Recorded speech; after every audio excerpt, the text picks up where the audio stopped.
The Messenger of Allah, peace be upon him, said, "Every intoxicant is khamr, wine, and every intoxicant is forbidden. If anyone drinks wine, Allah will not accept prayer from him for 40 days. But if he repents, Allah will accept his repentance. If he repeats it a fourth time, it is binding on Allah that he will give him tinat al-kabal to drink."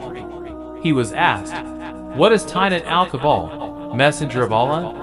He replied, "Discharge of wounds flowing from the inhabitants of hell." Allah, the Most High, has declared in the Quran that alcohol is a great evil, and that its harms far outweigh its benefits. It is therefore incumbent upon us as Muslims to abstain from consuming alcohol, and to encourage others to do the same. Alcohol consumption can lead to many negative consequences, both in this world and in the hereafter. It can impair our judgment, damage our health, harm our relationships, and lead us to commit sinful acts. In the Quran, Allah says, "O you who believe, intoxicants and gambling, dedication of stones, and divination by arrows are an abomination of Satan's handiwork. Eschew such abomination that ye may prosper."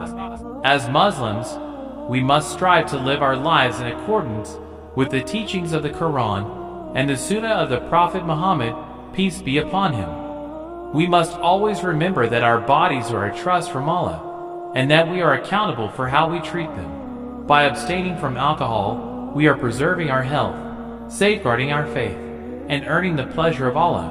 Therefore, my dear brothers and sisters, let us make a commitment today to stop drinking alcohol and to encourage others to do the same.